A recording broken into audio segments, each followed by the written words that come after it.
Hey, it's Jeremy with another lesson. We're going to be talking about leadership capital, okay? So what is leadership capital?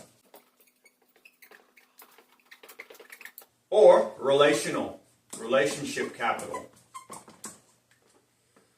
This is very important to understand because when you meet new people, there's usually a period of time where you're getting to know them, who they are, to build trust, to build predictability. Who is this person? Are they on my team? Okay, well then if they're on my team, I got to be able to trust them because my sort of world depends on what he does too. If somebody comes in to a culture that is a call-out culture, that means that we can call each other out on standards, it's very important to keep the balance between the relationship and the standards. Okay, so here's standards,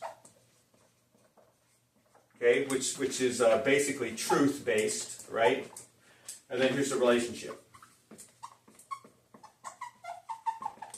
For me, I'm going to do it like this. I'm going to explain it like this. Everybody starts out at 50 points. Okay, so say there's 50 points here. 100 points means, man, I'm willing to die for you. Like, I'll go into battle for you. I'll take a bullet for you. That's how much I trust you. At 50 points, you're like, okay, I'm presuming you're a good human being. You didn't get on this team for no reason. You were vetted. You were filtered. They gave an interview process that got you in. Okay, now to get that 50 to 100, there has to be a relationship. Okay, it has to involve grace. Okay, grace is the forbearance of our weaknesses. Okay, somebody makes a mistake. They're unaware of it. It's like, hey, no problem, bro. Just be aware that, hey, this is what you need to do that next time. The coachable people, when you confront them, and if they're humble enough to say, oh, man, I missed the mark, they're going to correct themselves. They're going to self-correct. That's a great quality. People that have a big ego, you correct them, what happens? Yeah, they don't like it, right? And so you got to have a balance of both. When you have a relationship built, when you learn about who they are, their family, their wife, their kids, and what problems they're going through, maybe you pray with them and say, hey, man, can I give you some prayer and uplift you because you're going through a hard time right now? Your relationship points go up. Maybe now it's at a 70, right? Now this guy's, I can trust him. I'm going to disclose some personal things to him.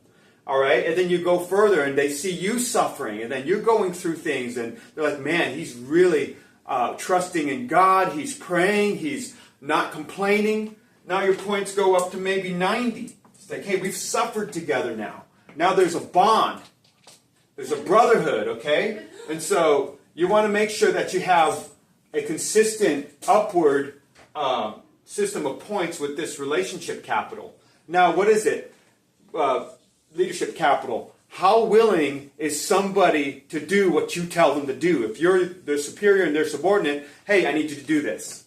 And then depending on how you say it, like if you're in a rush, you're like, hey man, can you get this done for me? And they're like, of course I'll get it done for you, man. You're my guy, Or is it like, dang, I didn't want to do this today, but okay, because he's the boss, I'm going to do it. That's not high leadership capital with that guy, man. So you got to build that leadership capital by a relationship of grace, okay? You don't just come up to somebody in the gym and tell them they're doing incorrect form. You've never even met them, don't even know their name. Hey, bro, can I help you out, man? You're lifting that a little different. When you curl, you got to make sure that you turn a little bit. So it's like that. Standards, you have to have standards in order to have a high-level, high-productive, and efficient team that's winning, right? But to enforce those standards without a relationship, you're losing. And you're going to lose that guy because you care more about standards and you didn't balance it out by building a relationship with them, okay? So always make sure that you care about people more than you care about production, goals, and standards and making a profit. It's always going to be about caring about people. I want to talk about standards and truth a little more. If you don't have high standards and truth, no one gets anywhere. Nobody makes any money. Nobody goes up. And, things start falling apart. And you have to have standards in order to have a high-quality team. But if you don't have relationship, then you have a team that just doesn't like each other. Okay? So standards and truth are important. Jesus had high standards and truth both on the moral basis, ethics,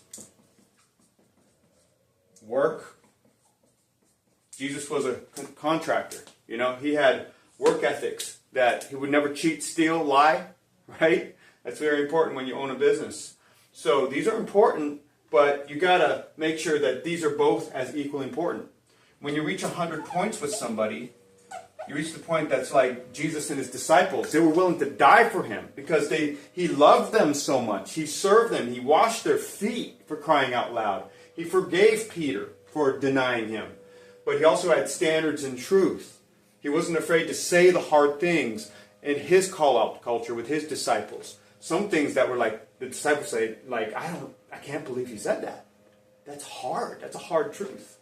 So I hope this helps, guys. Leadership capital is an important thing to understand if you are a leader, if you do own a business with people that you lead. And I hope this information has been valuable to you, and I hope you subscribe to the YouTube channel and like this video.